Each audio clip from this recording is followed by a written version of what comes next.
Assalamualaikum warahmatullahi wabarakatuh, para mahasiswa sekalian yang saya hormati.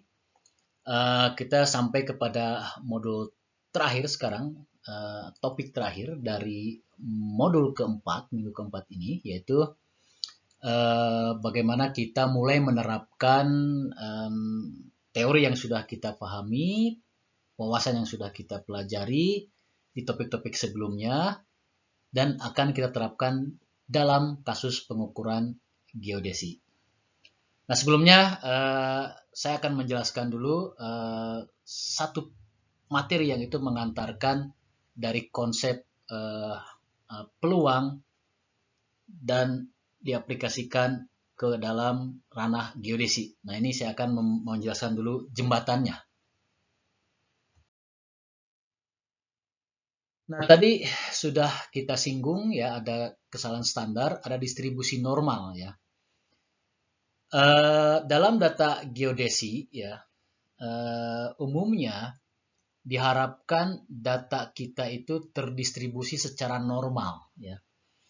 Jadi jika data kita terdistribusi secara normal, maka ada jaminan bahwa data kita sudah terbebas dari kesalahan sistematik dan blunder ya. Nah, yang disebut dengan distribusi normal itu ciri-cirinya adalah, ini simpelnya saja, ciri-cirinya adalah datanya fluktuatif di sekitaran suatu angka tertentu. Ya, jadi artinya datanya bisa minus ke kiri, minus ke kanan, berulang-ulang ya, secara simetrik ya. Nah, itu secara definisi secara visual. Namun secara statistik ya, suatu data dikatakan terdistribusi normal ya jika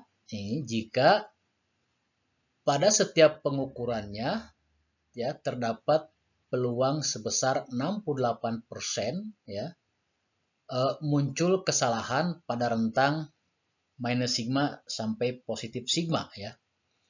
Nah, artinya apa ini? Artinya adalah simpelnya adalah sebanyak 68,3% jumlah data ukuran kita ya harus berada pada rentang yang seharusnya ya. Nah, angka 68,3% itu diperoleh dari perhitungan teoritis area di bawah kurva ya, mulai dari minus tak terhingga sampai positif tak terhingga ya, kita dapat nilai 68,3%. Nah, ini adalah deskripsi teoritik suatu data yang terdistribusi normal. Nah, data yang terdistribusi normal ini menjadi acuan kita dalam mengkaji data kita ya. Nah, ini kita mulai menerapkan standar distribusi normal yang dibangun secara teoretik dan ideal, kita terapkan kepada dunia real sekarang. Nah, jadi kalau kita punya data itu bagus tidaknya, kita bandingkan kepada fungsi yang terdistribusi secara normal ya. Jadi distribusi normal ini akan menjadi patokan kita. Jika data kita melanggar aturan-aturan distribusi normal, maka ada kemungkinan data kita masih berisi error-error yang signifikan. Para mahasiswa sekalian, kita masuk kepada hal yang menjembatani antara konsep peluang dengan aplikasi kita di bidang geodesi ya. Ini adalah ada satu terminologi yang harus Anda pahami, yaitu tentang persentase kemungkinan kesalahan ya, atau dalam bahasa Inggrisnya percentage probable errors. Nah, terminologi ini menyatakan batas suatu area di mana sejumlah data ya, sekelompok data dengan persentase tertentu harus berada pada area itu ya.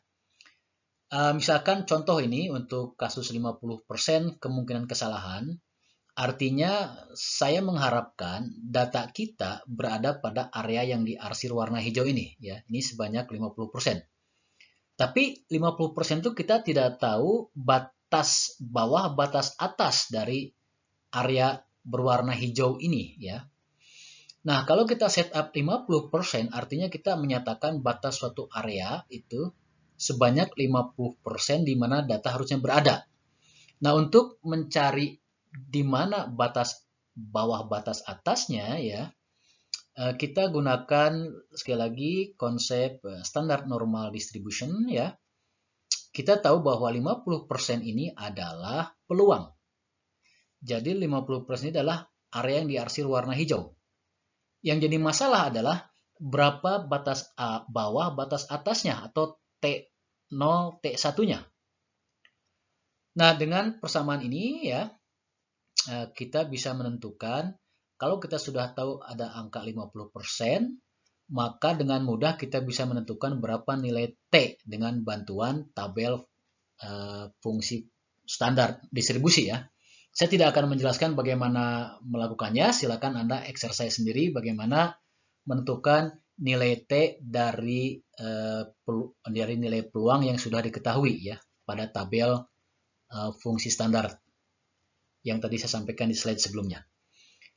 Nah, kemudian dari sini kita dapat nilai T. Nah, T ini merupakan faktor pengali dari standar error yang normal ini, yang sigma ini ya, sehingga 50% probable errors itu adalah kita tulis E50 itu adalah 0,6745 dikali sigma. Artinya apa? Artinya adalah area ini yang hijau ini adalah area yang luasnya sebesar 0,6 kalinya area yang merupakan standar distribusi normal ya. Jadi kita mengharapkan datanya ini berada pada rentang area yang warna hijau. Nah, kemudian ada beberapa juga presentasi yang umum dipakai ya. Ini beberapa nilai presentasi yang umum dipakai. Saya tunjukkan beberapa saja ya. Jadi kalau 68,3% itu adalah satu sigma, yang itu disebut dengan standard error normal distribution ya. Kalau kita ambil angka 95%, maka areanya lebih luas lagi dibanding untuk 68%.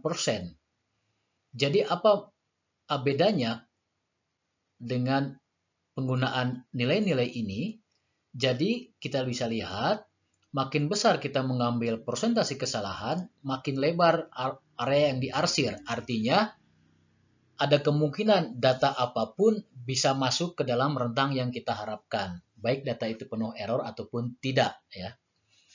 Nah, nanti kita akan gunakan ya konsep ini untuk menduga adanya blunder atau errors yang signifikan sehingga tidak bisa masuk ke dalam area yang kita harapkan ya. Nah, ini dalam kasus geodesi ya biasa kita menggunakan istilah 3 sigma ya. Jadi 3 sigma itu sebesar 99,7% ya persentase kesalahannya.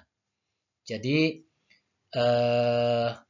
nanti akan kita lihat ya kalau kita setup E-nya 99,7 bagaimana blunder yang terdeteksi ya. Jadi konsep probable percentage error ini adalah berguna bagi kita untuk mendefinisikan rentang di mana data ingin berada.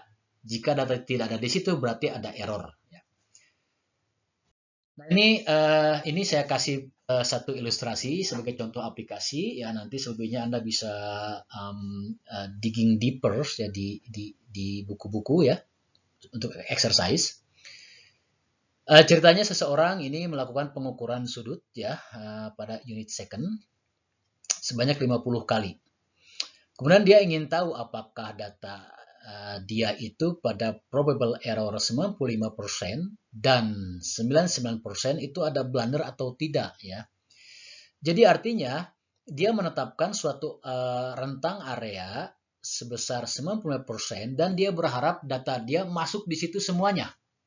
Jika datanya tidak masuk ke situ semuanya berarti ada data yang dianggap error yang menyebabkan datanya tidak menyebar secara normal ya.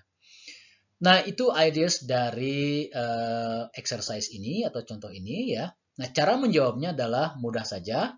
Pertama, dari data yang ada Anda hitung nilai rata-rata sampel, kemudian standar deviasi sampel ya Anda bisa lihat di buku literatur statistik bagaimana menghitungnya ya. Nah, kemudian kita lihat berapa nilai E95-nya ya. E95 kita tahu bahwa pengalinya adalah 1,96. Kemudian kita kalikan sigma ke situ, dapatlah angka plus minus 4,16. Kemudian kita lihat E99, kita dapat nilai plus minus 5,46. Nah, sekarang kita gunakan nilai-nilai yang sudah kita peroleh untuk menduga apakah ada blunder kalau kita menetapkan error probable-nya sebesar 95% ya. Nah, yang harus kita lakukan adalah kita bangun dulu rentang batasannya ya. Cara membangunnya adalah kita ambil batas bawahnya minus 95, nilai menengahnya rata-rata yang sudah kita hitung, batas atasnya E95 ya. Jadi dapatlah kita rentang seperti ini ya. Jadi 40,88, 49,20. Jadi artinya ini adalah penyimpangan ke kiri sebesar 4,16, penyimpangan ke kanan sebanyak 4,16 sehingga berada pada lower bounds dan upper bounds seperti ini ya. Nah, kemudian kita cek, kita sudah dapat sekarang rentang area yang kita harapkan berada pada angka ini. Nah, kemudian kita cek apakah data-data yang kita ukur semuanya berada pada rentang ini atau tidak. Nah, kita cek satu-satu, ternyata ditemukan 3 angka di luar rentang area sini ya. Nah, sehingga karena 3 angka di luar rentang area, maka data yang masuk kepada area yang kita harapkan itu sebanyak 94%. Ini agak menyimpang dari harapan kita ya. Harapan kita adalah 95% data masuk ke rentang yang kita harapkan ya, minimumnya 90%. Nah, tetapi ternyata data yang masuk 94%. Jadi artinya apa? Artinya secara konseptual data kita belum menyebar secara normal karena ada terdeviasi dari aturan yang seharusnya ya. Nah, angka 94% ini gara-gara ada 3 blunders ya. Nah, ini terserah Anda nanti atau terserah si surveyor apakah nanti data yang terkontaminasi error ini harus kita buang atau kita ukur ulang ya. Ini keputusannya di luar topik bahasan ini ya. Bahasan ini hanya ingin menunjukkan bahwa konsep yang kita pelajari sejak topik pertama ini bisa diaplikasikan untuk kasus pengukuran geodesi. Nah, untuk untuk probable error 99%, Anda silahkan cek sendiri, Anda exercise sendiri. Berapa blunder yang ada, silahkan Anda cek. Sebagai clue saja, ada 1 blunder kalau kita menggunakan E99. Baik, para mahasiswa sekalian, selamat bekerja. Selamat belajar. Ini adalah halaman terakhir dari modul minggu keempat. Semoga Anda bisa mencernanya dengan baik. Jika ada pertanyaan, silakan kontak kami para dosen. Dan selamat belajar. Semoga sehat-sehat semuanya.